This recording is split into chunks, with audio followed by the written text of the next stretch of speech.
common question that we get from executives is, should we use a team to solve that problem? Or essentially, is teamwork underrated or overrated? Well, I would classify it as overused. If you look at sports, half the teams lose. And so having a team doesn't automatically guarantee you're going to win. And are there some values to having teams? Yeah, but there's certainly some reasons not to have them. So first of all, innovation. We've learned that innovation comes from individuals, doesn't come from computers, but innovative ideas like Columbus, let's go to America, is usually shouted down by a bunch of people who are conservative or afraid. So if you want innovation, and innovation has become the king of business, then you have to realize that teams are slow, they're conservative, they generally don't come out with the wild ideas. If you need functional collaboration, yeah, okay, that's fine. Should people in different departments work together, but do they have to be formally in a team? Do they have to meet? Do they have to have meetings? So Google, for example, has stand-up meetings that are 50 minutes long. Why? Because they found that meetings don't work very good, and the longer the meetings are, the worse they are, so they make you stand up.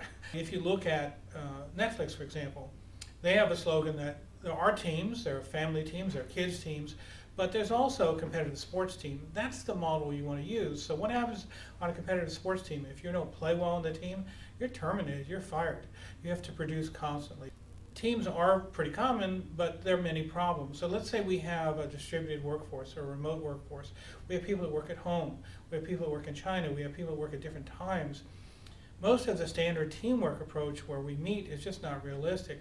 So you have to learn in HR, how do you keep the team together? How do you do it with new technologies, with new tools, and certainly with workers that are distributed around the world? Contingent workers are usually not included in teams. They're not included in team training or team communications. So you have maybe a third of your team are contractors or consultants, but they're not involved in the other team activities. They don't get a vote, or they're not trained the same way. So you have some huge issues with inconsistency. Half the team is a team, the other half are outsiders.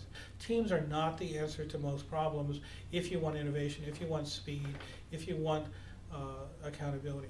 The Google model is probably the best practice, which essentially says teams are okay, but the key is to have the innovator or the leader pick the team.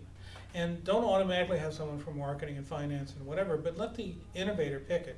So if I was LeBron James, I would say, LeBron, we need a team, but you pick it, you set the rules, and that way you get this fast rate of innovation, you get the excitement, and you don't get the slow resistance, the conservative approach that most teams do.